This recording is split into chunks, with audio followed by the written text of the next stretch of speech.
If your goal was to be sore, I'd hit you with a bat. And if your goal was to be broke, I'd make you a strength coach. This is the Yoakum Strength Podcast with me, your host, Austin Yoakum. And on this episode of the podcast, we have the man, the myth, the Twitter troll, Keir Wenham-Flatt. Keir's a former strength coach where he uses expertise in the field to found the Strength Coach Network, an educational platform for all things strength coaches. After years of educating strength coaches, he continually came back to the question of what do they actually need, and realized financial freedom was the biggest missing link in their professional and personal lives, which has led to his current creation of the Strength Coach Money Moves course. And today on the podcast, it takes us deep down into the rabbit holes of how to make these money moves, why the field is struggling to do so, and actionable steps to develop this freedom we kind of are all searching for. This was an amazing podcast with a true inspiration to me in this field. A lot of my not only financial freedom, but personal freedom and business freedom has been inspired by coaches like Keir and coaches like Jake Turer and coaches like Will to give me the confidence to post what I actually think and set my life up in a way in which that I can post that way and can voice my own opinion, and how there's an actual financial benefit to that and business benefit to that I feel like is not talked enough about in the college world. When you're going through the traditional CSCS route, it's like told to shut up or you'll never make any money. And they were the first people to kind of pop that bubble for me and show me what freedom can actually lead to, both personally, just your personal freedom to feel like you're doing and saying what you're supposed to do and say as a human being on this planet and what you're put here to say, but also on the business level of making money and doing things that you would have never thought possible based off what was sold to you coming up through the traditional college sector. So I really can't recommend listening to this podcast enough. But really his course, I took his course almost a year ago, and it really changed the way that I looked at my business and just financials in general. The best way I can kind of describe it is the first 3 weeks kind of covered everything I smashed my head against the wall learning for 5 years. So in 3 weeks, it covered everything that it took me 5 years to learn. It could have saved me all that time. Then the next 3 weeks kind of showed me what I need to be doing for these next 5 years of my business to kind of set it up to where I want to go. And the last 3 weeks showed me where I could take it and where my business can kind of take off to if I do it the right way. So I really can't recommend it enough. If you're looking for more information on the course, if you're looking to take the course, I put a link for it in the bio right underneath the description of this podcast. So you can look at it there. If you're not finding it in the podcast, also throw it on my Instagram bio there. But yeah, I really can't recommend that course enough. That one and the Elastic Essentials, those are like the two courses I've taken in the last 5 years of this that I'm like, I cannot just stop telling people about, because there's two courses that I'm like, man, the Elastic Essential ones was like a total reframe of how you look at speed and how you look at training performance. And now you have this one, which is a very similar light in the business world of strength coaches and sports performance. So really can't recommend it enough. The link will be in the bio, and I appreciate you all taking the time out of your day to listen to this and listen to our talk. So thank you guys for listening. Keep chopping wood. Before we hit the intro music, I wanted to introduce to you guys the Yoakum Strength Insider. The Yoakum Strength Insider is our online training platform that takes all of the ideas that we talk about on this podcast and implements them into a program that is available to you at the touch of your fingers. Our goal with the Yoakum Strength Insider is to create better movers, to level up your life, and to move forward from where you are. We do this in a holistic fashion. Not only will you receive a program that has helped hundreds of people become better movers, you'll also receive access to our app that allows you to track everything, has video links for all exercises, and allows you to be in constant communication with a Yoakum Strength coach. Along with this, you'll get our 30-page PDF nutrition and lifestyle guidelines. That includes everything from what to eat, how much of it to eat, why we're eating it, meditation habits, and other lifestyle habits that we implement with our clients to really level up their lives. If you're interested in trying out one of these programs, use podcast 25 in the discount section right before you pay for 25% off your first program. Boom. This is the Yoakum Strength Podcast. Take the leap down the rabbit hole with us as we interview elite level guests to unravel what high performance really is. All right, well, Keir, welcome to the podcast. I'm excited to have you here. Honored, man. Thanks for having me. Yeah, we've been 15 minutes in. I've just been hyping up your shit. So this is perfect. This is a good hype fest. I was talking to you about how not only your course, but even before, like I was at the level of needing your course. I was in the college sector and I was like, bro, this is exactly what I'm gonna do. Like I just had these blinders on that like I was getting paid 8K and I thought I was fucking made it. And like I was going forward. And there was no like I was talking about like there's no gold pot at the end of this rainbow that I was chasing. I was just randomly chasing a fucking rainbow because somebody told me to go chase it. And Jake Tour was the first person to put in like, give me that red pill of like, hey dude, just look around, like just look around your landscape. And then you were the one that like you were actually in this college sector being like, this is fucked. Like this isn't gonna work out the way you guys think it's gonna work out. And I think it was really helpful for me to find that out at I like it was 25 instead of 45, like it was, but one of the things that when I found out at 25, like you guys showed me this and it was so hard to go back and like just work and grind. And the biggest thing for me is like, how do people not see it? Like that's something that like kind of blows my mind is like once you get red pilled, like how do you force yourself to not red pill yourself? Like how do you not see all the bullshit that's going around you when you're kind of stuck in the system that you're stuck in? I forget which quote it is, but it's like, there's nothing so hard as trying to get someone to see something when their salary depends on not seeing it. Mm-hmm. And I think, there's lots of factors that go into it. I think for me, it's man, we're getting into the weeds already. But one of the earliest memories I have, I think I was like 7 or 8, was my dad lost his job, and he decided, as a lot of people do when he lost his job, and this is like 1992, maybe earlier, he was going to work for himself, and maybe told himself the story that a lot of people tell themselves when they are in that situation, which is, I'm not going to have to answer to anyone, taking the ceiling off, I'm going to make more money, I'm in charge of what I do. And it lasted 9 months. So it was a very vivid experience growing up for me to see my dad kind of dip a toe and then be like, fuck that, I'm not doing this anymore. And, in his defense and in my parents' defense, I think you're a little bit younger than me still, but I honestly believe that my parents' generation is the last generation where the promise of, if you go to school, if you work hard, if you get a job, keep your head down and basically toe the company line, you'll be looked after for the length of your career and you won't have to worry about security and plans for the future and so on. And, another crystallizing event was for me graduating university in 2008. So basically to coincide perfectly with the global recession, you find that to be a lie. So I think there's a few things. One is there's still a lot of people out there that are children of parents that had grown up telling them that. I think there's a lot of people that see the risks, they see the failures of people that have attempted to work for themselves and go into business and fail or have to change. I do think though that failure is not terminal. That's what people have to realize, which is, it stings, it's embarrassing, it maybe didn't work out, but it's not terminal. You get as many swings of the bat as you want. It's not 3 strikes you're out. It's just keep fucking swinging. But then another thing that you do have to consider is that if you are wired a certain way, which I was, and I'm almost pissed off at myself for being wired this way, the only way to operate in that kind of work environment where you get to be surrounded by 100 guys, you get to, get paid to wear shorts for a living, you get to work out, you get to be on the sideline, you get to travel, you get to go to all these games. It's very, very hard to operate in a work environment like that without working for somebody. And unfortunately, when you take on the good stuff, you take on the bad stuff as well, which is all the stuff that you alluded to. And honestly, the best that I've been able to come up with since leaving coaching is to try and reassemble that in the aggregate. But done correctly, there is no replacement for example, the highlight of my career, walking out to Wembley in front of 90,000 people with a team full of guys that I've been training for the last 3 seasons. You are not going to replicate that in the private sector.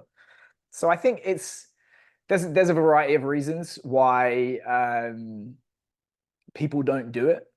But my belief is that with the state of the industry as it is, with all that bad stuff, the only way truly to take control of that and kind of exercise some agency and work against it is to work for yourself. Yeah. And I like that point too. It's like the high, because that's where I was stuck too. It's like, it's not even a high, but it's like, it is kind of a high, but it's like the middle ground high of walking out to that football field or being in charge of 100 athletes, and almost like 100 athletes gifted to you. Because you got 100 athletes in your private sector, you fucking built up a dynasty over there. Like you got a good spot rolling. But you're just kind of gifted 100 athletes as a strength coach. You're like, oh my God, I'm the fucking man. I get to walk out onto the football field and wear my polo and everything. And for the first 2 or 3 years, it was really like drinking that Kool-Aid of like, this is awesome. But you talked about being wired a certain way. Like my brain is very much wired in like, I need a fucking game to play. I need I need something to climb. And I just realized like there was nothing to climb anymore. You're there and then you're stuck. And it doesn't matter how much better you get at your job there. Like you're not doing anything. You're not moving up. You're not moving down. If you are going to move up, it's going to be into more of an administrative role to where you're doing something completely different in a different expertise.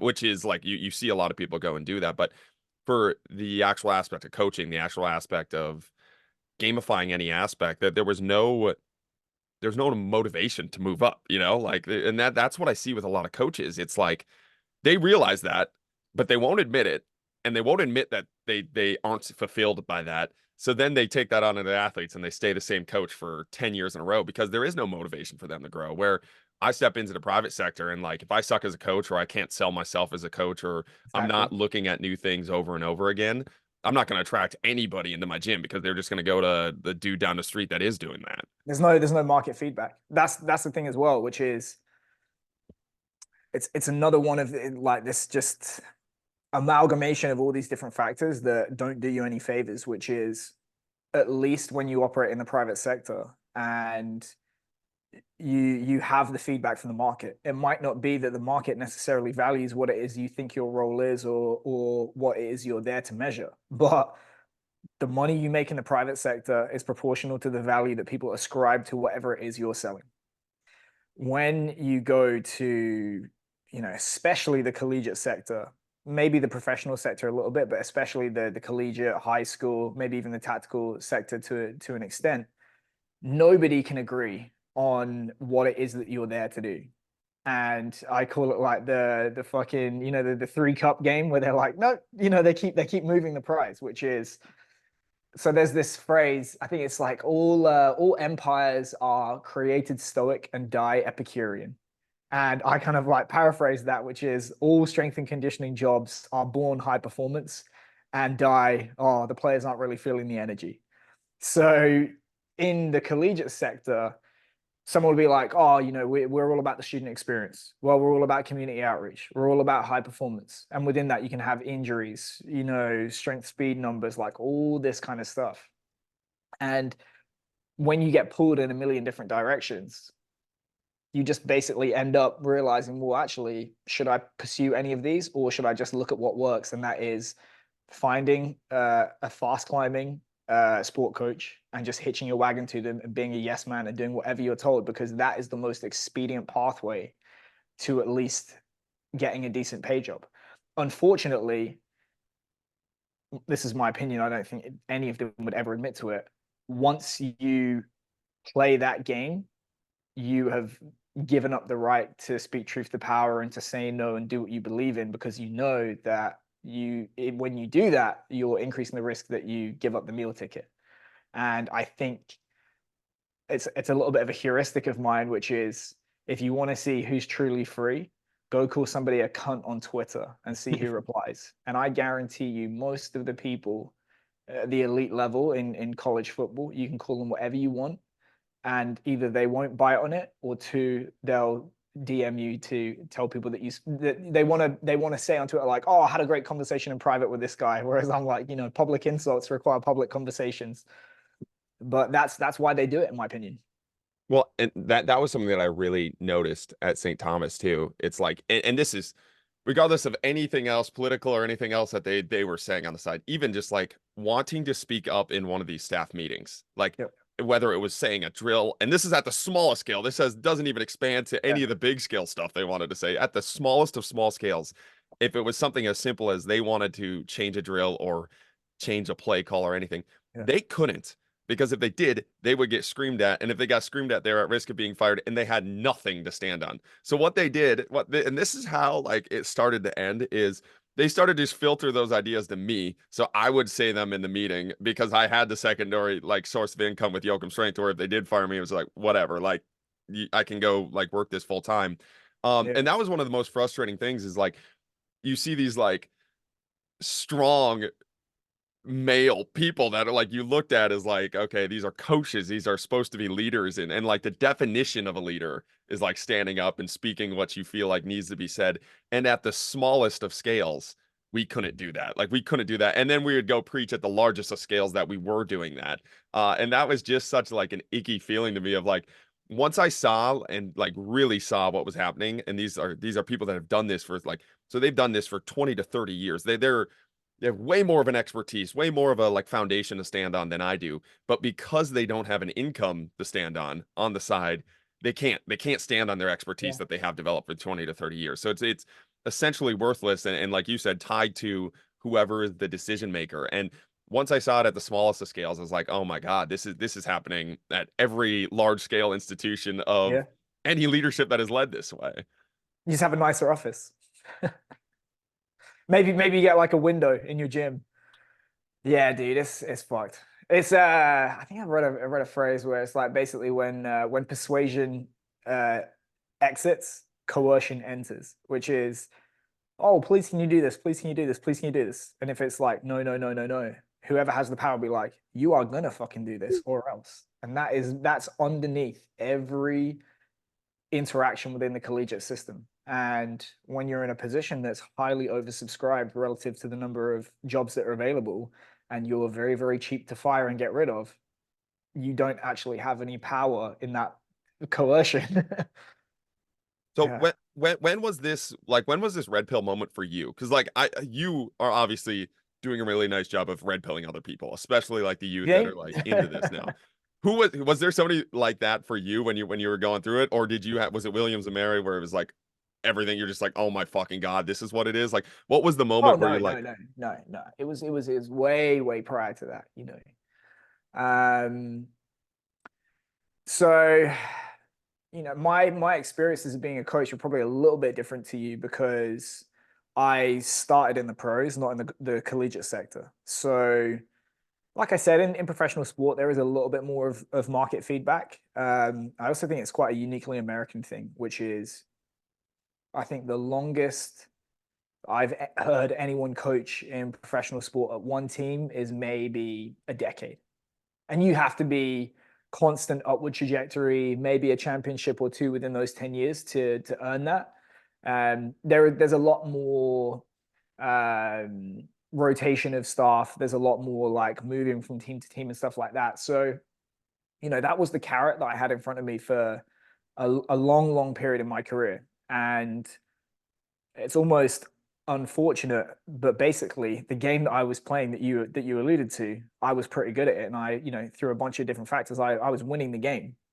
My first ever mentor had sat me down when I was doing an internship. I was doing an internship at 25, and he said, "Map out your goals for the next however many years it is." And I wrote down on a piece of paper, by the age of 30, I want to be a head strength coach in the Premiership.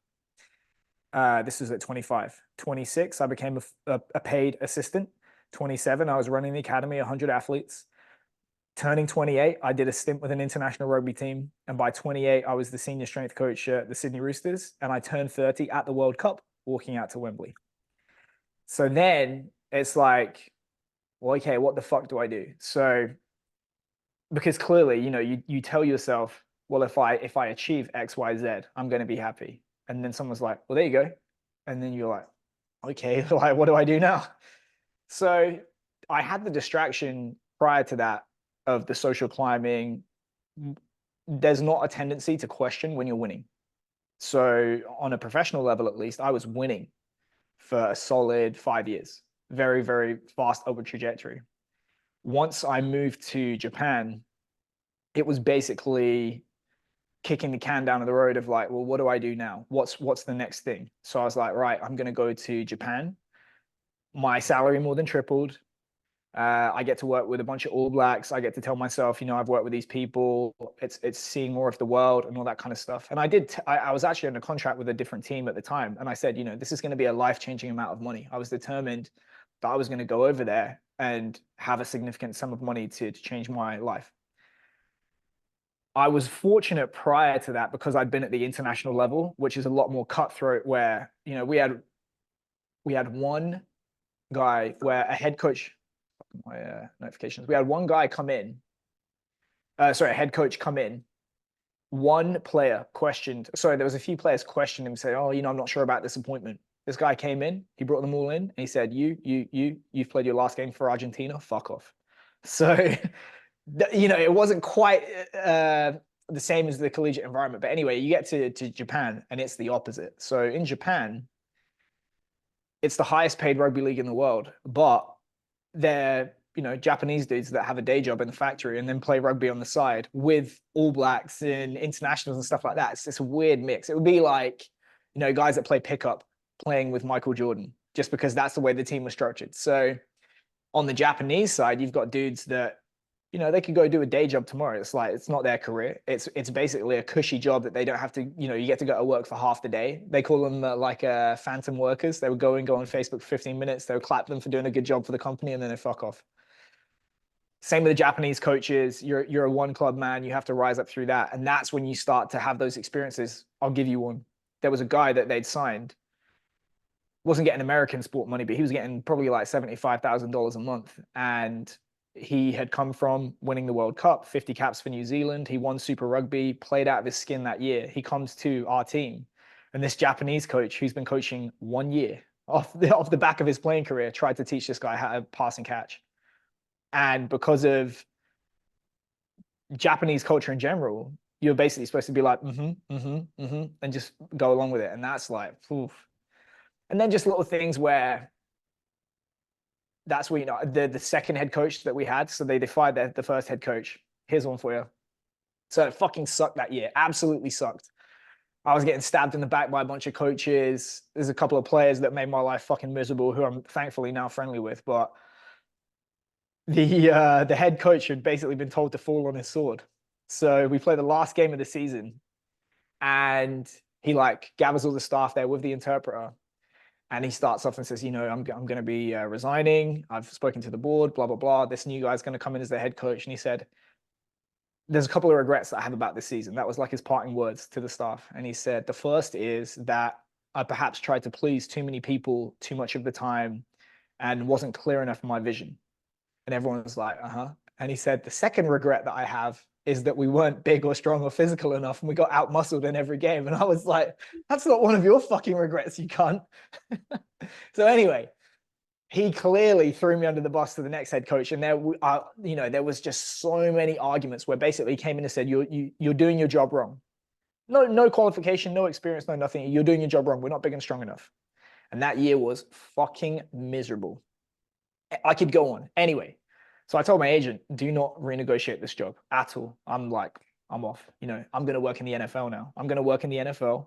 I'm going to prove to everyone that I'm the best in, 3 sports now. I can do it in a number of countries. Everyone will have to respect me, understand that I'm the best, and then I'll be happy. And then, you start at a liberal arts school, U of R, $3 billion endowment, and I'm making $14,000. And then, I don't have to tell you or your audience the issues associated with working within the collegiate system. And a guy that I was coaching at U of R, he ended up being an intern for me at William & Mary. He went on to coach at a bunch of different places, David Norris. And he goes, I thought we were stuck up and entitled at U of R. He goes, William & Mary is next level, he said. And just lunatics running the asylum, lip service for everything, love to speak progressively, hate the cost of acting progressively. Just a poisonous environment that I wouldn't wish on anyone that has any self-respect. That's a good journey right there. And one of the things that you mentioned there that I had to write down, because I've been thinking about this, it's like winning or achieving your goals, like that number one goal, that is like the closest to a psychedelic experience you can get without taking psychedelics. Like it's one of the closest, like oh fuck moments, like everything I've been pursuing is kind of like fake or empty or like false because like Yeah. you always just put your blinders on to go and get whatever that like 5-year goal is, 5-year plan. And that's the thing that I've been thinking about is like you can't have that oh fuck moment without like pursuing it and getting there, like because that's one of the things that I feel like succeeding and success allows you to do is like it allows you to see how much bullshit there actually is because you've seen how much bullshit there actually is. But The dog that catches the car. yes, yes, you can't see it without going to do that because I think especially now, one of the tough things that is happening, and I talked to Jake about this about like the best way to balance this out is like there's a lot of young strength coaches now, and they hear us all talking about this, so now they're not pursuing anything because they're like, oh, it's all bullshit, it's all like whatever, or that like the other thing is like young strength coaches like blaming the reason they're not succeeding on Instagram is because of the algorithm or like whatever. Like there's always something like else. It's like just go, you got to go pursue something to actually figure out the bullshit. But I don't know when somebody else puts out that bullshit, points out that bullshit for you, like what's the next thing that you go to pursue? Because that's a thing that I see with a lot of young strength coaches. It's like now it's like what the fuck do they do? Like what I'm not good enough to go in the private sector and open up and just like make a bunch of money right away. I'm a 20-year-old strength coach. I'm figuring that out. And everybody's telling me this college sector is bullshit. And that's like one of the biggest like points of confusion I see for like young strength coaches now. They're not reaching that oh fuck moment of realizing it's bullshit because somebody's almost prematurely doing that for them. Yeah, I think again, we're almost like getting into the subject of, what are the failings of higher education and accrediting bodies that supposedly serve strength coaches. I think if you read a book called Sovereign Individual, I just got it actually in the mail yesterday. like this, dude. But so we talked about coercion. That's one of the themes, and basically the cost of doing violence against people and so on. But it talks about how monopolies only serve those in possession of the monopoly because you have no other option as a consumer. So your options are basically eat shit or fuck off. When you have a barrier to entry, that is, you have to have a degree, you have to have accreditation, and there's only, America's better than most places. There's two. There's the NSCA, the CSCCA. But both of them require you to have a degree. So effectively, it's a duopoly or a monopoly. But as a result of that, there is no competition within the marketplace where you can say, you know what, I know for a fact that I could coach up a high school graduate to become a much better strength coach in a fraction of the time that it takes to sit a degree and get your NSCA, CSCS. But I'm not allowed to do so because of regulation and because of barriers to entry that have been set up in the marketplace. And if you look at the requirements to get those accreditations, who is pushing hardest for those barriers to entry? NSCA, CSCCA. So the very organizations that claim to serve strength coaches erect barriers to entry that would make education cheaper and faster and more effective for the coaches they serve. Someone should start a website to educate strength coaches. They got a little slight conflict of interest there, huh? Is that what you're saying? Yeah, I mean, it's conflict of interest is not knowingly I'm winning from you, I'm winning from you, I'm taking advantage of both sides. It is the appearance of a conflict or the potential for a conflict. So it's this Nassim Taleb thing of aligned incentives.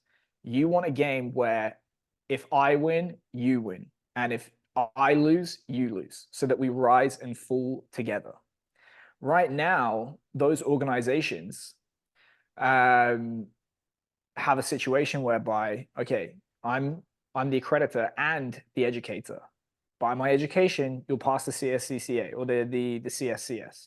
I'm also going to charge you to take that accreditation. So you as a strength coach pay me for the education. And if you pass, you get to say, wow, that education was really good. And you tell your friends about it and they pay me money.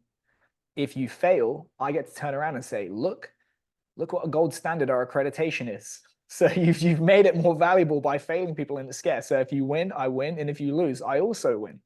Whereas once you pick a side, you are basically, if you're the educator, how many strength coaches do you want to pass that accreditation? As many as humanly possible. Get them all over the wall. Tell your friends what a great job we did. Bring your friends, pay us more money. We'll educate more people. Get them over the barrier. If I'm the if I'm the accreditor, I actually serve the end consumer, not the coach. I benefit by limiting the number of coaches that can pass my accreditation, so I can hold it up and say, look what our high standard we uphold for consumers. Look how we're protecting the end consumer. Look how scarce and valuable this qualification is. And you just have to look at what the NSCA did, which was, oh my God, all these people have got CSCS. It's been diluted. It's not valuable. There's tons of like monkeys out there that aren't worth a shit at coaching that have CSCS. What do? Oh, CSCSR, emeritus, like all this shit. All it is they're just creating something with false scarcity that they can ascribe higher status to. And I'm sure once they expire that, they'll keep doing it. And the CSCCA will do the same. Well, I had a funny moment there too, where you're talking about like the value that the education, like, does your education work or whatever it was. I mean, I graduated St. Thomas, and they had an opening for an assistant strength spot at St. Thomas from the spot that I graduated. And when Yeah. I applied and talked to all the administrators and the head of the departments at the time, like their whole thing was that I wasn't qualified for what it was. And that was a very, and like I wasn't, like I didn't feel, but that was one of the things, is like I just paid $60,000 or whatever to go to your college to be qualified, like, so Yeah. that's telling me there's a disconnect there. If I just went through your qualification process, like your own qualification process, it's not Yeah. even like you're getting it from somewhere else, your own qualification process that says you spend 4 years here, you become a qualified strength coach. That's the whole mission. That's why I'm paying you. And now you're the one on the back end saying you're not qualified here, you need to go somewhere else to get experience, which I did, and it was worth it, whatever it was. But I was just like, wow, that is such like, this degree is garbage. Like, this doesn't mean anything here. Like, this Imagine is going to dental school and then finding out at the end of all that time that you're only qualified to do an unpaid dental internship. it's crazy. And just like they just blatantly tell you. And that was just such a one-to-one, because it wasn't even like I applied to a different college and they were like, oh, we don't trust that college as a credit. It was like the same college. Like, that was such like a blatant, our program doesn't work, we're not going to change our program, we're going to continue to charge you through there, and you're still not going to be qualified. Go get your education somewhere else and Yeah. come back to us when you're ready. Yeah. It's not corrupt though. No, yeah, man, it's crazy. But one of the things that I really admire about you, and want to know more about you, is your continued process of evolution. So you went strength coach. Like, once you notice bullshit, you quickly develop a second plan to figure out some way out of it, and then you evolve out of that second plan. So it was this from my outside perspective, it was like strength coach into strength coach educator. Like, I'm going to become the educator of strength coach, and that strength coach network. And now it's into the I guess rugby strength coach was there too. That could be an evolution too, from in-person coach to online to Yeah. educator to now the business side of it. Where like, what is that drive to evolution? Like, when do you know it's time to evolve? Like, what's kind of that process like for you? Because that's something that, one, I feel like in my own life, it's like it's time to take that next step from the first step of college coach to like online programs to like whatever is next. Like, what has been that journey like for you to reach those points of evolution to, I'm going to take this, I'm going to use my expertise that I have developed, the tools that I have developed, and apply it to something just a little bit slightly different, or more. Well, you know that parable about the workman where there's this machine and it's not working or whatever, and they call out this technician or this workman, and he just walks up to the machine, taps it with a hammer, and then hands them an invoice for 20 grand. And they're like, you only tapped it with a hammer, like, why are you charging us 20 grand? And it's like, oh, well, it's $5 for the hammer, and then it's 19,995 for the experience that got to knowing where to hit the hammer. And just in terms of trying to serve strength coaches, I think what you have to do is make your best attempt at, knowing where to hit the hammer. Like, what's the limiting factor within the system? How can you have the greatest impact possible? How can you serve a particular group of people at the highest level possible? Leveraging your experience, your skill set, what you know, what you've done, all that kind of stuff. And I've read somewhere else that basically career development is just the right to deal with bigger and bigger problems, not that anything actually gets easier. So if you look at, my own career, I by the time, because I had that fast trajectory, people take notice. But like when you get to 2014, 2015, and you get more emails about like, how do I do what you did, rather than, what's the best exercise for this? The market's kind of giving you feedback about, hey, there's an interest in this. And maybe cynically, but when you find yourself in a gold rush, sell shovels. So do you know one of the richest people to emerge from the gold rush in California in the 1800s? Mm-mm. Levi Strauss. Levi Strauss made his money in the gold rush in the 1800s. And often there's more money in selling the shovels and the pants and all that kind of stuff. So I was like, okay, there's an appetite for this. Clearly, there's a failing within the education system that I just described to you. I probably couldn't articulate it quite as well then as I can now, but it was definitely my experience, which is, I've spent all this time and money on a degree and I fucking suck. And it took me 2 years wandering in the wilderness like Jesus before I could coach. How do we cut that down? How do we direct people to resources and stuff like that? And then getting to 20, 21, 22, you realize, well, actually, perhaps the fastest route to solving issues for coaches is not through improved education. If you accept the reality that cronyism and nepotism has a lot more to do with how fast you climb up the career ladder than skill, especially when you can't define what it is that we really do, and you accept that the majority of the money comes from your ability to do that, to climb the ladder and to stay in a job, which again is nothing about performance. In fact, doing your job worse sometimes lengthens your tenure because you're human beige. You don't upset anyone.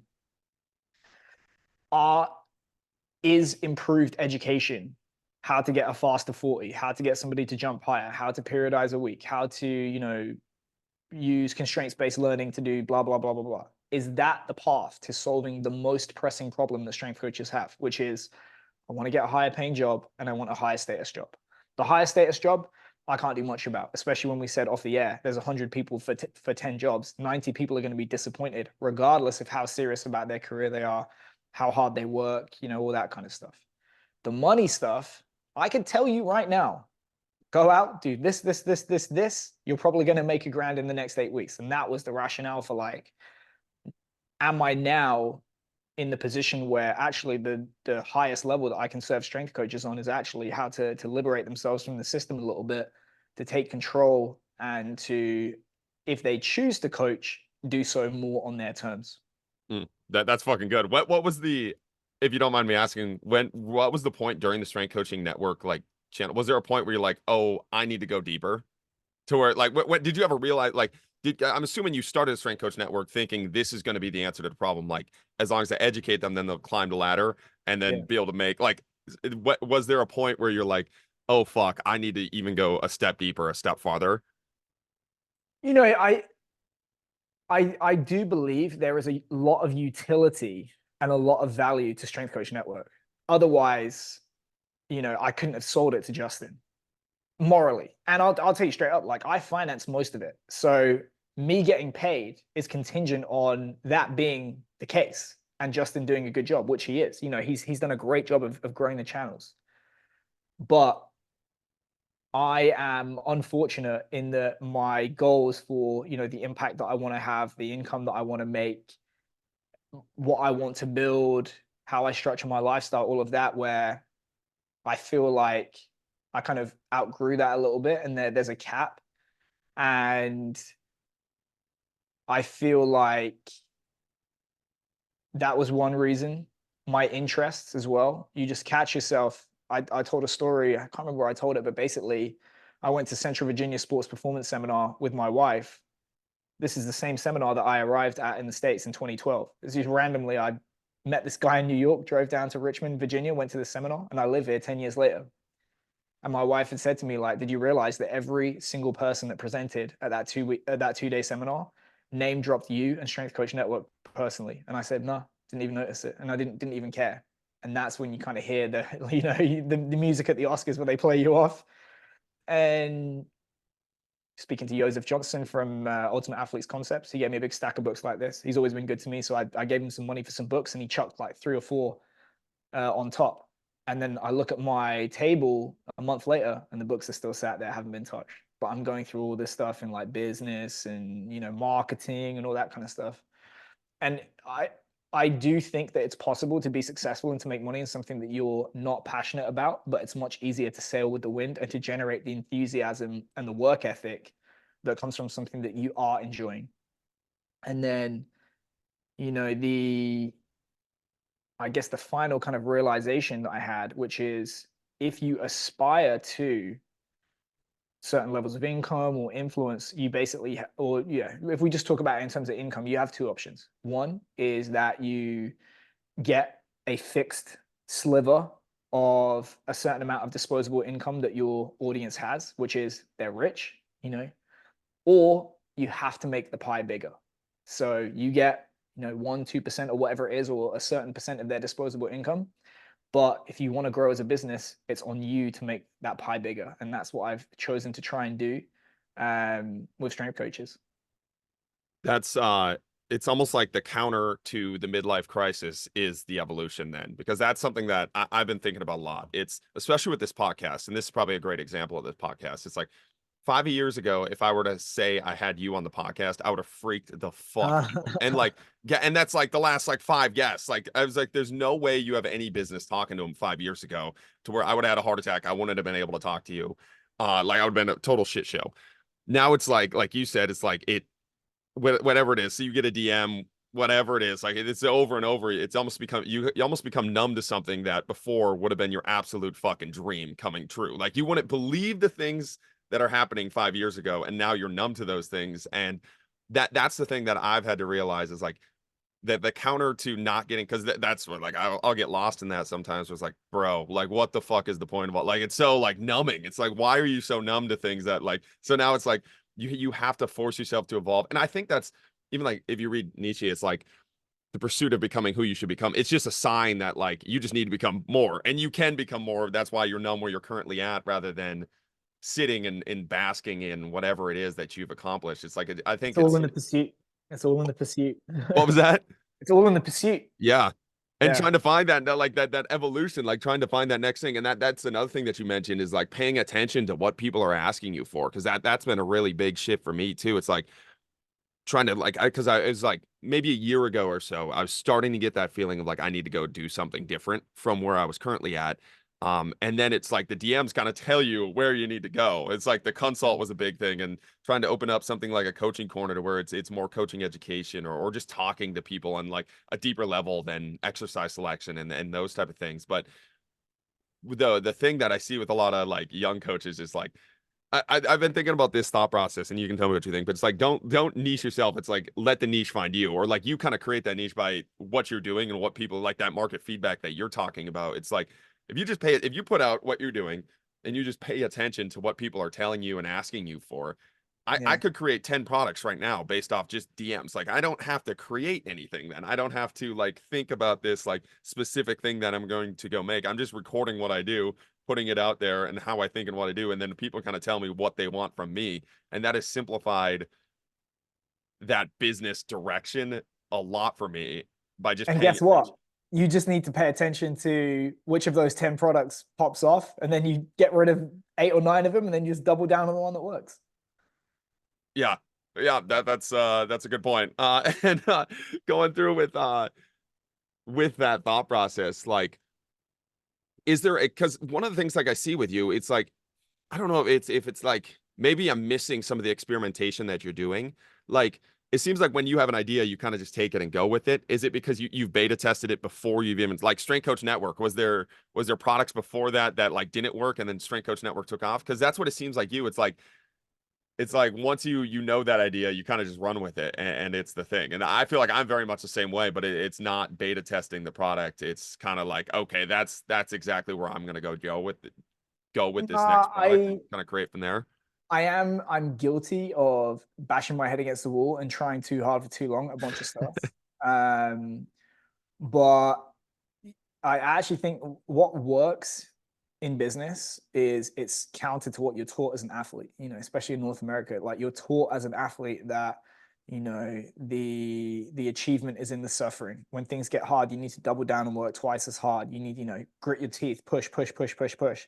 I think in business, what you need to do is actually you need to pick the easiest thing you can do that still pays you and still works, and then double down on that. Like there's no nobility in grinding and trying to roll a boulder up a hill. Like you just have to try, lots of little experiments. And then I think the reason that it looks to you like, I'm just like, right, strength coach network, and then built it. It's because you didn't notice any of the other shit that I did that didn't work, and I think eventually you do start to build a little bit of confidence and, maybe self-belief in the process. But like, Money Moves had done $50,000 of revenue before I even put pen to paper. It was literally just a sales page and be like, hey, see you guys in March, like fingers crossed this sells. But I think that is the approach that I do, which is, I'll try variations on a theme, lots of different things, and try and probe the market, see what works. But then once you do start to get that feedback, is to put your foot down. Well, that's probably a really good testimony to the thing that you said earlier, where it's like people are scared to fail because they think it's terminal, and it's like that's a straight up thing. It's like you could have failed on 10 things and nobody knows about it because of like the thing that has hit for you, multiple things that have hit for you, just they overshadow any other failure that you could have possibly have. Yeah, if you it's the casino analogy, which is in a real casino, the odds are set up in such a way that if you were to spread your bets, the house always wins. They've always got that little edge where they take the money, right? But in business, it's not like blackjack where you get 2-1. You're probably going to get like 10-1, 100-1, 1,000-1. So you can afford to have 20 failures and be like, who gives a fuck? As long as you're not, committing yourself to a point where everything blows up and you're fucked if it doesn't work. The outsized returns more than make up for the losers. Yeah, that's kind of good with the Money Moves like course.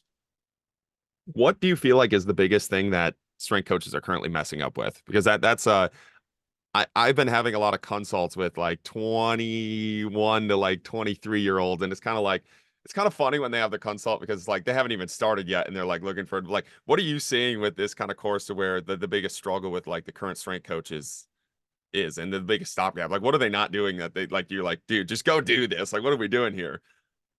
Well, I was at an event once in 2015. It was actually the event where I had the idea for Strength Coach Network. So I paid $1,000 to go to this event, and I was like, well, now I have to come up with $1,000 idea. So I paid $1,000 to go to this event, and there was a guy who I ended up paying for business coaching and his website and stuff like that. But he was one of the presenters. And I think he tried to do like a case study, or he was speaking, doing Q&A with the audience. And this woman was asking him questions. And he's like, well, what's your business for? And she goes, well, I've just started it, but it was, I'm exaggerating here, but it's like, oh, we're going to do hand woven ponchos for autistic dogs, and the money goes to charity. And he's like, okay, how's it working? She's like, oh, I'm sure it's going to work and blah, blah, blah. And he's like, well, it doesn't matter what you think. And she's like, well, I'm really into it. And he's like, well, it doesn't matter what you think. The market is going to decide for you. So I think a mistake that coaches make is confusing what they're interested in, what they value, and what they believe is going to work without caring or inquiring as to what it is the market wants or thinks. The market sets the price. So you may value it a ton, but if the market doesn't value it for you or value it with you, it's not going to make any money.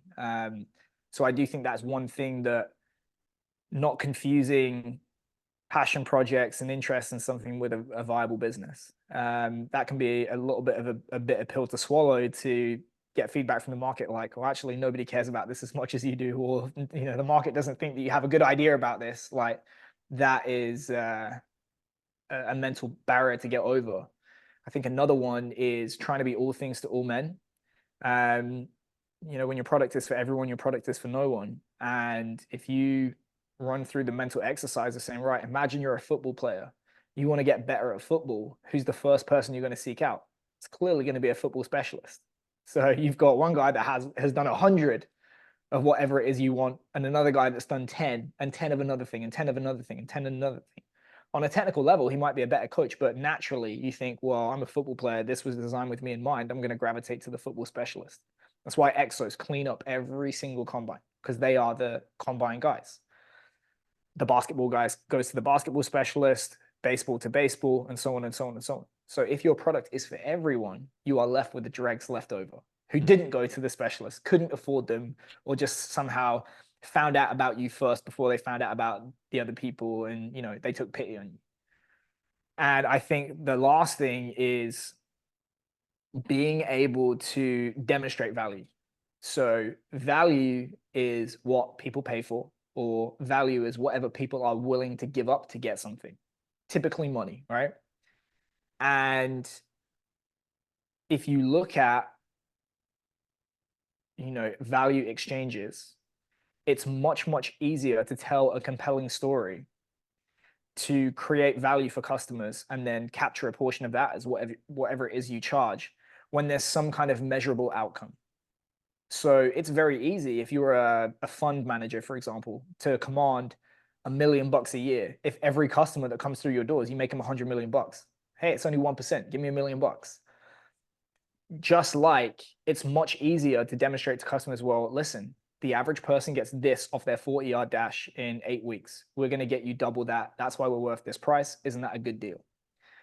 The harder and harder it becomes to draw a direct line from here's where you were, here's where you are now, you paid us here, here's the results we've generated, this is what we've done for you, isn't that worth a lot of money? The harder it becomes to do that, the more and more it becomes about telling a compelling story to your customers and basically trying to get them to feel that you are valuable on an emotional level. So if you actually look at the most successful niches in sports training online, my opinion is it tends to center around skills in which there's a clear measurable outcome, like pitching velocity, bat head speed, exit velocity, vertical jump, 40-yard dash, bench reps on the combine, all that kind of stuff. Or intense physical pain, where it's very subjective, like, oh, my pain was here, now it's not here. That's clearly valuable. Once it starts to get murky and harder to define what it is you do and harder to measure, you're onto a loser, in my opinion, in terms of a clear value proposition to customers. Yeah, so when you lose that, you almost have to turn into a knees over toes or a seedman, to where you're just very good at marketing or very good at telling your story to be able to get that through if you don't have the objective. Oh, that's interesting. I never thought about it that guarantee way. Joel Seedman does a lot of initial business. I don't think he does a lot of repeat business. Yeah. Yeah. And his top of funnel is just so big, it doesn't fucking matter. I mean, I think it does matter in the, most of the value creation comes from long-term business, and long-term business comes from repeat customers, and repeat customers comes from demonstrable value, not initial business. So, I'm sure he makes more than I do, but, I promise you, if I had 500,000 followers on Instagram, I'd be generating way more. Yeah. One of the things that I wanted to ask you about, because I struggle with this thought process, is like the market picking the value, and like the argument between how do you balance out like that works for like the 1,000-to-1 return that you're looking for, but what about like the 1,000,000-to-1 return, your special product, your actual passion, something like the iPhone, something like where Nietzsche's talking about how nobody's smart enough yet to read him, and like he's writing his books for not like you can't read him, you're not smart enough. And obviously that's obviously a marketing ploy there too. It's like a challenge to like be smart enough, but like how do you balance those projects out with like, do you just assume you're not a Steve Jobs and you're not an Nietzsche type person, you're not a mad scientist, you're not on that level, or do you work on those projects while you have enough 1,000-to-1 returns on the odd where you are playing the market in the smart way with some of these businesses, to where you're able to stay afloat while still working on these things that the market doesn't know they're ready for yet? I think if you look at businesses where that happens, it happens in non-normally distributed endeavors or fields. So have you read Nassim Taleb? Yep. Yeah. So he talks about is it Mediocristan and Extremistan. So is it possible to, we'll use Elon Musk as an example. Is it possible to create a rocket that you can fire into space and land on a launch pad at 1/10 of the previous cost that NASA was doing it for? Yes, clearly he's done that. Is there any situation on earth that you can imagine making somebody 10 times faster than the average, or 10 times stronger, or 10 times more powerful? No. Okay. So it's because we operate in mediocristan that we're not able to get the 10x, 100x, 1000x improvement or returns that just differentiate you from your next best competitor. Whereas I think when you see in technology, that's like another a Peter Thielism, is whatever you're bringing to the marketplace, it has to be an order of magnitude better than the current offering. So for example, he talks about with PayPal, prior to PayPal, the way of doing business on eBay was a physical check that cleared in 7 to 10 days. So PayPal brought that down to click. That's an order of magnitude improvement. Just like the utility and user friendliness of the first iPhone was probably a 10x improvement over what was currently available. SpaceX, like all this kind of stuff.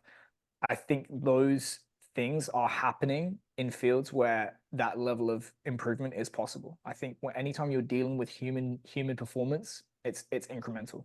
Well, even with us though, that could be something like Train Heroic, where nobody knew the online space was a thing, and then now suddenly it is, and it's the magnitude bigger. But you just have to go, you have to go outside of the physical world of training. Would that be applicable to equipment? Like, could you do it with equipment, or is that still kind of stuck in the sense of like that piece of equipment is not getting your vertical 2 times higher, but you could sell it as Well, so if you look at the history of sport, true innovation in sport actually ends up getting outlawed.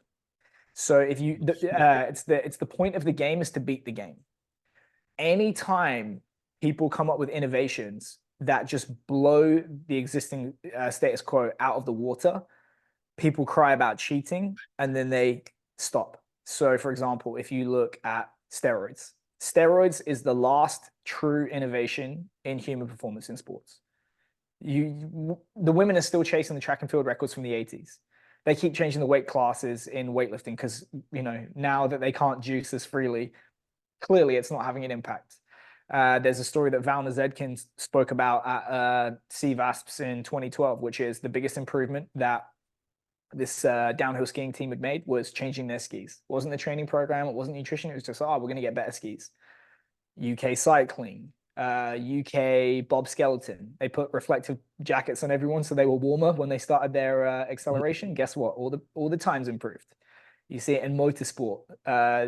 2009, Braun, 1 season from the creation of the team to winning the championship is because they had a front splitter on the car that just made their downforce crazy. There was another car back in the day where they were like, what's going to generate downforce? They put a fucking great fan on the back of the car to like stick it to the track. And then suddenly it's unfair. Suddenly it's cheating. So yeah, it's my belief that the true innovations in sport will eventually get outlawed. Anything that has not been outlawed is just incremental improvement. So even if you do find that 10x project, you're only capitalizing on it for a year or two before you get fucked. Exactly. Yeah. Damn. Shit. That's not the move then. Yeah, that's pretty tough. Super suits in swimming. Same thing. Super suits. All the records got crushed, then they're outlawed. So, okay, that kind of takes me to another question that I had for you then. How do you enter the secondary field of income outside, and maybe do you recommend this, do you not recommend this for a strength coach, to where you can enter into games, whether it is real estate, whether it is even SpaceX, something like maybe you have a secondary interest? Like, how do you enter into games that are that secondary income that can put you in the fields where you can enter that 10x like return on things, and you can make a product that's 10x while still being in the strength field? Do you recommend like people branch off and like kind of play with some of those things, or do you recommend just doubling down on where their expertise is in the strength field, even though you kind of know you're capped in that return? Like, is it just good enough to make like 6 figures in the strength field and that's what you're doing, or would you recommend it depends on your kind goals. of playing with those things? Your goals. Like, I'm not going to tell people how to get rich, like, or anything like that. I'll tell you what I do, or what I have done, what I do, and why I do it, right?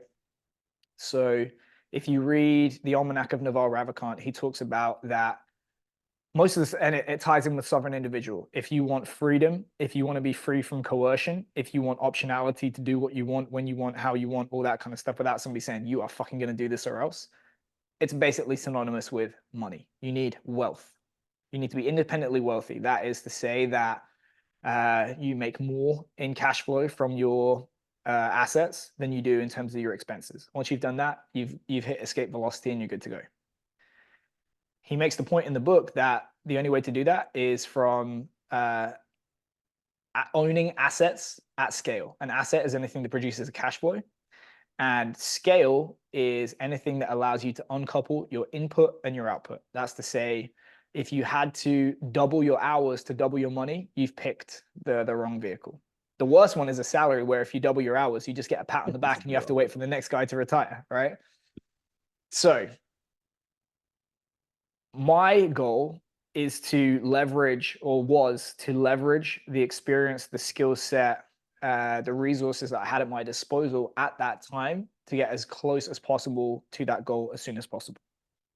So when you start out and you have, I mean, this is 2010 when I started out, there was no Train Heroic, there was no Team Builder, there was no nothing. It's really, as a personal trainer, okay, that's a one-to-one, double my hours, double my income. I know training, I can be in one place at one time, I can haul myself out to people, and I can do that. Then maybe once I start to get a little bit accomplished and a bit more experience, a bit more reputation, starting to move to London, working professional rugby, then I can start to take that a little bit online. Now, true online training is still a one-to-one, but there's not as much overhead. If you look at the kind of like time invested on an hourly basis, it's probably a little bit higher return. But once you start to get into adding the scale of technology, which we talked about, you can do 10x, 100x, 1000x more with technology. There's 4 things that give you scale: media, technology, people, and money. Money is just lending money at a premium to other people. Let's ignore that because we don't have any money. But you can start to get scale through media, which is basically just creating clones of yourself to communicate with people rather than do it on a one-to-one basis. You can use technology, which technology is just anything that allows you to get more from less for the same unit of time, effort, and attention. And staff is just, how do you take what's in your head and teach it to somebody else? Because once you do that, then your limiting factor is not how much time, attention, whatever you have. It's how many people you can convince to do that at a high enough standard that the market will still pay for it and you get a cut of each person. So now you can start to roll out digital products and services with a video sales letter, with ad money behind it, with someone that you've trained in customer service. And now you're training 100 people or 1,000 people. It's still quite work intensive though. I think the difference with that stuff is it's work intensive, but it generates money quickly and relatively large amounts of money. Something like real estate, on the other hand, much higher barrier to entry, but it's leveraged and you can outsource the management completely. There's not a customer that needs servicing and fulfilling every single day. And it's an asset that grows in value over time, even once you're cash flowing it. And you can more or less just repeat the trick again and again and again. I think with online training, there's a little bit where it's the sizzle that sells the steak. You have to convince people like, hey, this is a new program. Hey, this is sexy. There's a little bit of entertainment that goes on there. Whereas something like with a real estate, it's just, here's your house. I'm delivering on my promise. Guess what? It's the same house this month. Guess what? Oh, we're going to fix the roof, like all that kind of stuff, right? But you can outsource that to a manager. And people use the phrase passive income. I think it's a lie. There's just low or high inertia forms of income. So when you are a personal trainer, there's no inertia whatsoever. You don't turn up to work, you don't get paid. With digital products and services, where you have that infrastructure set up, like I talked about, there is some inertia, which is you can neglect it for a day or 2 days or a week or whatever, and the money will still trickle in. I own a building. I've not been there in close to 2 years. They still pay me every month. I have to speak to the manager and do stuff like that. So basically, that's what I've tried to do throughout my career, is just level up to things that require a bit more sophistication, but they're higher leverage, they're more scalable. Maybe there's higher barriers to entry. And what I've done most recently is try and take the cash flow from the work intensive stuff that can be ramped up quickly and then siphon that off and put it into real estate and then kind of like keep going like that.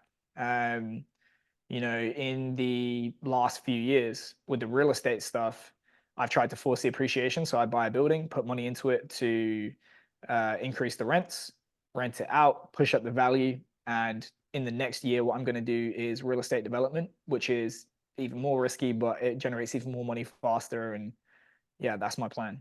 I can't speak to anything else. That's just what I've done. No. That's actually super helpful too. And one of the things that you talked about was the sizzle factor that's needed for online training. And that's something that I don't think a lot of coaches think about. And that scares the shit out of me. And like, I talked to like Will too. And it's like, one of the things Will said that really stuck out, Will Bertel, that really stuck out to me was like, I'm not going to be able to lift that heavy of weights forever. So it's like when you're hot, you got to fucking like go and get it. And then it's returning really, really well. And you get some momentum, but it's like, that has to be, if you're not thinking about it, like it has to be a launch pad for something else, because you're not going to be sexy forever. You're not going to be young or fit forever to where people are following your stuff. So you're either going to change your philosophy totally. And even if you are changing your philosophy totally or your approach to marketing totally, you still have to have that sizzle factor over and over and over again, rather than using that whatever you're getting when you're hot and sexy and young, or whatever you're strong and big, like whatever you're getting from there, using it for a launch pad for something that is a little bit more like, here's your house, like pay me. Tura is always like buy program. I'm just like rent house. Rent house, yeah. Yeah. I mean, it's so true. But that's something that is like, I do not hear almost anybody talk about, is like, what happens when like online training isn't a thing anymore? Like what's that next step? Or if your online training isn't, like, it's just not working anymore. It's not as hot. Like it's been hot for what, 5 to 7 years now. It's like, Yeah. it's probably not going to be that way for long, So Yeah. it used to be the bodybuilding.com workouts were all the rage, and that's all it was. And now it's transitioning into this paywalled version of that. But Guess yeah, what? They're still going to need a place to live in 10 years. yeah, yeah. So trying to, but yeah, that's something that I think about a lot in the field. It's like, even when you do make it out of the matrix of the college sector, and you are in the private sector, like you said, like you are stuck still in some sort of matrix. Even if you are making good money in the moment and everything is clicking in the moment, you almost have to use it as a launch pad for something bigger, for an education based, and that's where you see every single successful coach go. Like something like a Thibodeau, it's like always education. It's always a physical, or not physical product, but a product, something that they can give you, to where here's course, here's house, rather than here's the new sexing training that we've been doing for 20 years. Like it's the same exact thing. Yeah. And that's the thing as well. It's like you touched on it, which is people think that it's just about results. It's about results coupled with entertainment. And you can wring your hands about how unfair that is. And well, it would be great if you could just deliver them the same program week after week after week. And it would work, but it's only as good as their adherence. And the adherence comes from being entertained and enticed and all that kind of stuff. So you do, to an extent, have to meet the world as it is and just accept that reality and play the game if you want to win it.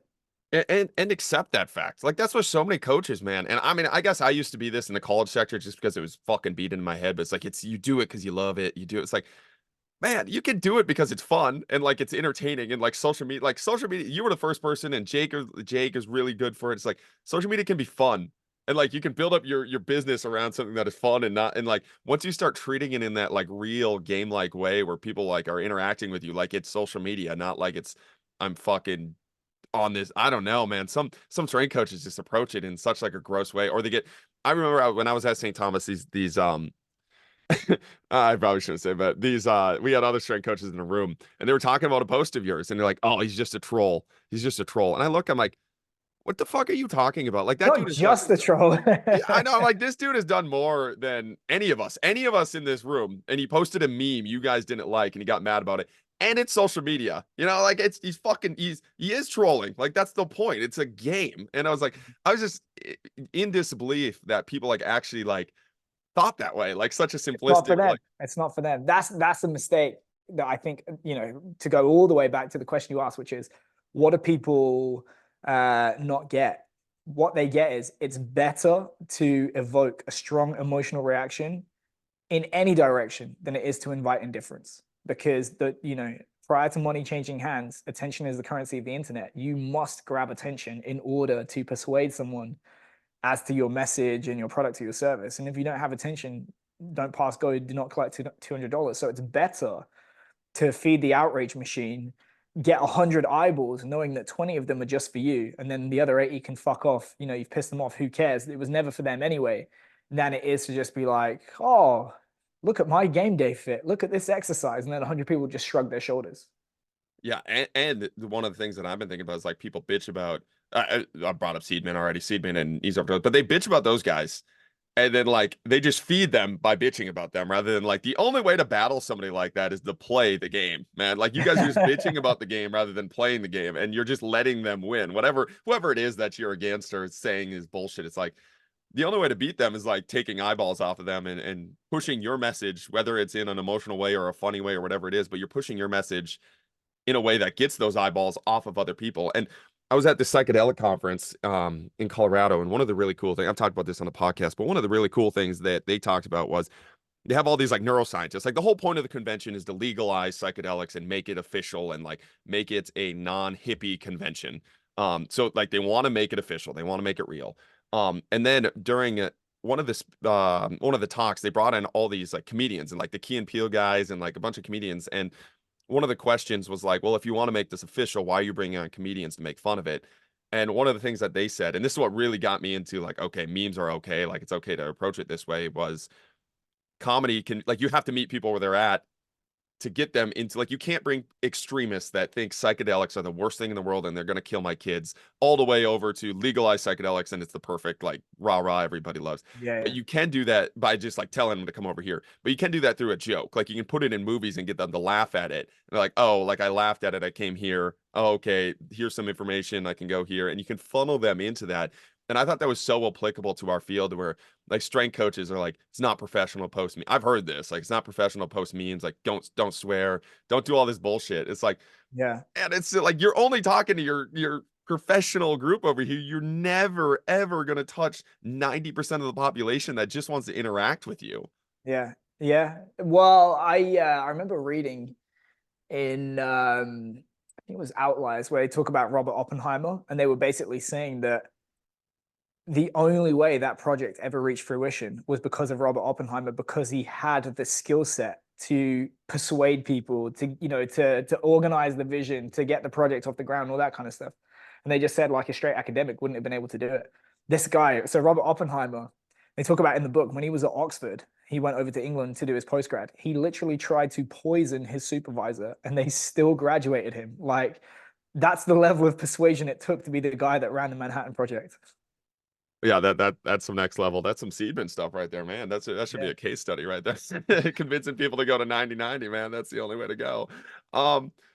Yeah, that's I guess we could end with some what about Chris? What's Chris been up to?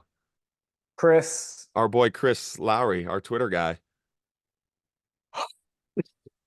I just, whatever he's looking for, I hope he finds it. Oh man, that was a legendary week. It was wild. He's not going to talk about it anymore. What was that? Well, it was this guy where he'd be like, "Oh, you know, I'm not going to respond anymore. I'm going to leave this conversation now." 10 fucking times. Oh, I was crying. You had a comment. Oh my god, this was one of the best trolls I've seen in a long time in Twitter, where you said, "I put 40,000 eyeballs on you, and somehow you lost followers." I was like, "Oh my god, bro! Basically, yeah. You can't come back for that. You can't come back from that." I wonder what he's doing now. Oh, he'll hopefully he's listening. I hope he comes back. He'll get us on this pod. But do you want to tell people a little bit about Money Moves before we leave and when the next course is? Yep. Next course launches 8th of January. It is $1,000 of side income in 8 weeks or less, using nothing more than Train Heroic in your own social media. And if people want more information, they can go to callmekeir, Keir.com. And I can give you a link or something for your audience. Maybe Yeah, give we them can throw it in the podcast. Yeah. give them a little bit of a discount. And then, yeah, go check it out. And if it's for you, hopefully see you inside the course. Yeah. And something just on the course, I was talking to Keir about it before, but when I took the course, it was like the first 3 weeks would have saved me 5 years of business. The next 3 weeks were like where I'm at in business and what I need to figure out right now. And the 3 weeks after, we're all like, okay, this is exactly where you need to take it. So it's definitely a course that I cannot recommend enough. Like I took the first 3 weeks. I'm like, God damn it, bro. Like you needed to release this when I was like 22. So I didn't have to like run my head into a wall completely figuring out this stuff blindly. Good shit, man. Well, I appreciate it. Glad Yeah. you enjoyed it. Yeah. Thank you for coming on. Thank you guys for listening. Keep chopping wood. Thank you for listening. Join us next week as we dive down another rabbit hole. If you enjoyed the show, don't forget to like, subscribe, and leave a 5-star rating. Follow us on Instagram at Austin Yoakum to stay updated on future podcast guests. Keep chopping wood.